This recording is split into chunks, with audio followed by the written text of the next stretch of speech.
Thank you for joining. So this is Thailand. I'm Valerie McKenzie. I'm Johan Wimonchalau, Swadee Krap. And I'm Tapani Manawe, Sawadee Ka. Now we always talk about the hot weather here, and we're not going to talk about the rain today, but what we are going to talk about is the hot weather in Europe.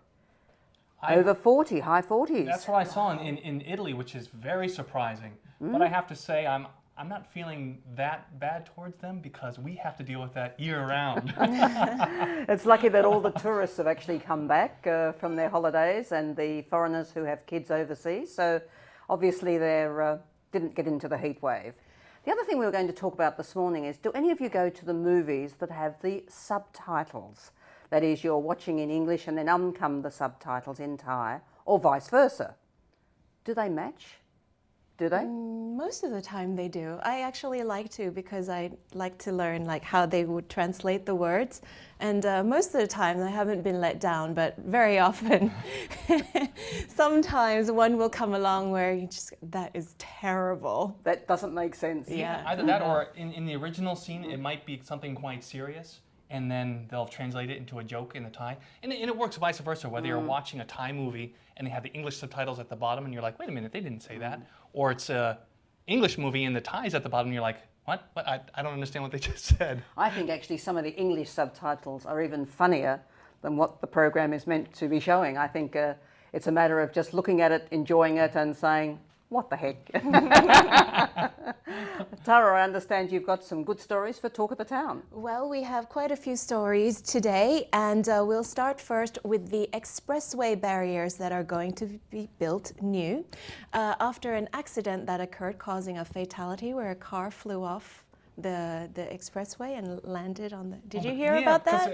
I think there was another car that was crowding it and it hit where the expressway had divided and the barrier right in the V right in the middle and it kind of just jumped the whole thing. Right, and that caused a very grievous death. So the governor of the Expressway Authority of Thailand has announced that security measures are now going to be tightened.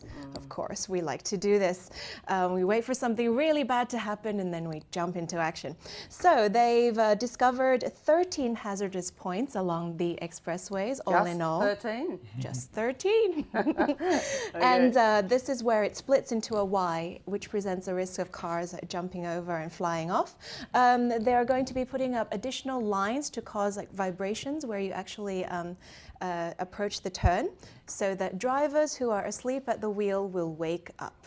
And I believe they're also going to have those barriers which come in. You might have seen some of the pictures coming up on the screen, those yellow barriers to actually mitigate the impact of a car, so it won't prevent people from actually crashing into that area, but at least they won't jump and then go down. Right. Yep, I think there's been talk of that as well, 6 million baht being set aside for that. And lastly, reflective signs so that you can see clearer where you're supposed to be turning. I think there's a lot more to be done, and it's good that at least they're starting to do something. We always have to have a tragedy before something happens, not just in Thailand but around the world. But some of these things I think are a little bit overdue, so it's good to see that it's finally happening. And they should also, looking at it, a lot of it's the driver behavior. Anyone who's been on the expressways here in Thailand know that those lanes on the side of the road are what we normally think of as emergency lanes. Those are always used as an additional lane. You get people passing, they're getting impatient. Right. So people need to kind of slow down, maintain their distance away from the sides of the road, and then hopefully we'll see these types of accidents reduced in the future. I also think that once people get on the expressway, they drive excessively fast. You see cars coming at they must be doing something like 200 kilometers an hour, which is it's a road in Thailand. It's well built, but there's bumps and things, and when you hit one, anything could happen. So I wish people would drive with a little bit more care. Well, coming up, this isn't exactly some talk of the town, but I thought this might be a little something interesting for our expats out there. This next story is basically an infographic that shows you the history of the voting here in Thailand. It's actually going to be showing you since Thailand became a constitutional monarchy. It's 2,475 in the Thai year, I'm not quite sure what it is in the Gregorian calendar though. Wow. Yeah, you have to subtract, what is it, 500? 543. 543. But if you see, My maths isn't great.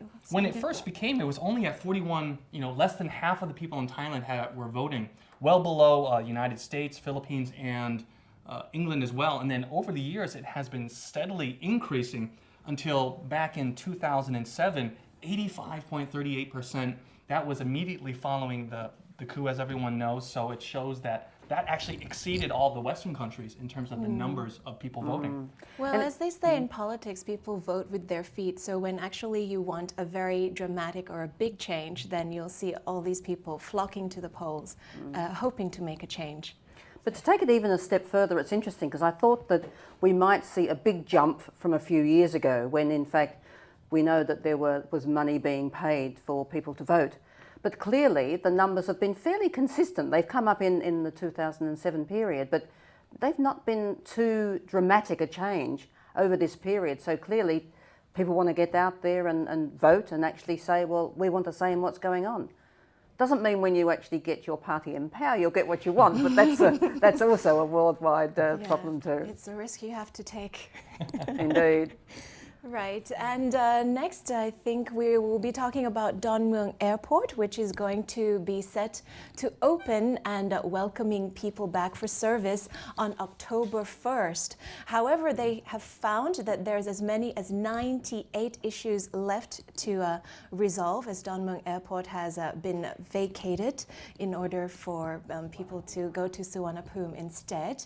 However, they'll be ready for full commercial operation again by the beginning of October, so it is hoped. People who will be moving back there are 14 airlines and aviation-related agencies, including the Airports Authority of Thailand themselves, and the Aeronautical Radio of Thailand, the Immigration Bureau, and the Customs Department as well. So It's a big thing, because they actually closed down the airport completely. And having closed it down, it's really like starting all over again, all afresh. The normal groups have to go in there, like immigration and customs and the like. But in reality, with all the shops that have got to go back, all the facilities, they've got to recheck all of the actual rotas for the actual baggage going around and so on. So it's a big job to be done. But we will be covering that story about Don Mueang Airport in the not too distant future, because many of you are asking us, oh, but if I get a flight and I come into Don Mueang, sometimes I've got to wait 7 hours for the next flight, or how do I get from Don Mueang Airport to Suvarnabhumi Airport? This is all going to be covered for you. Still lots of questions that you have, but we'll actually be talking to the director at Don Mueang to find out and give you more facts, and also to give you a list of the airlines that will be actually flying in and out of Don Mueang. Well, I know one question I had when they actually closed it in the first place was, why are you closing it? Most major cities in the world of this size have 2 international airports working. And it was really surprised. I know they had big expectations for Suvarnabhumi, but really, with the problems that they had at Suvarnabhumi, it'd be really convenient or a necessity to have a second place for planes to come in and out of.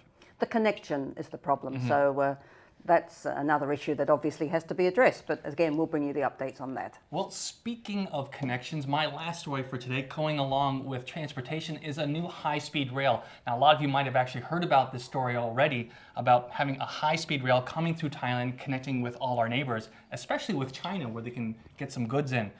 The international bidding, they are looking for, obviously, international companies to come in, as Thailand does not have experience with high-speed rails. They're looking at South Korea, Japan, China, and France, who have systems in place.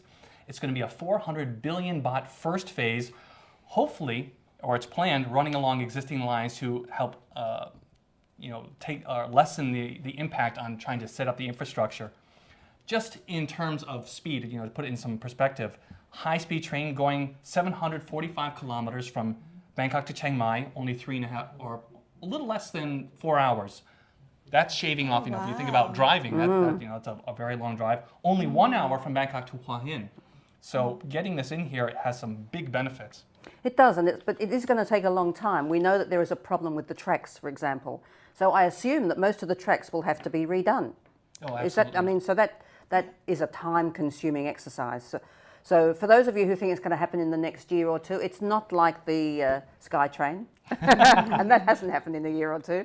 It is going to take some time, but when it does happen, I think it'll be a big win. So let's hope that all the bidders that we actually get coming in here, and they're from many countries, I believe, will be able to actually at least start the trains rolling, as they say.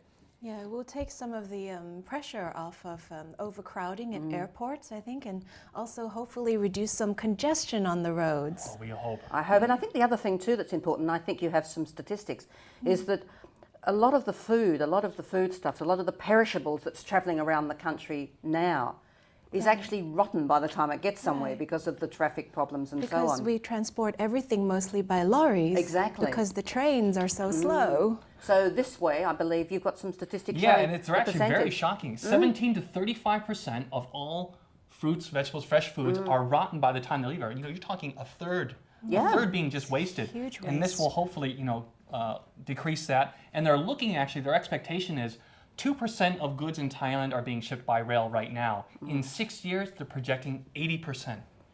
Be good news for Thailand. It's all going to take time, but at least we're looking forward and not looking backwards. I had an opportunity to meet a gentleman who's not long arrived in Thailand. He is an artist, self-taught artist. He has some amazing work, really abstract, very contemporary. What more can I say? After the break, we'll come back and we'll show you a gentleman with a real talent.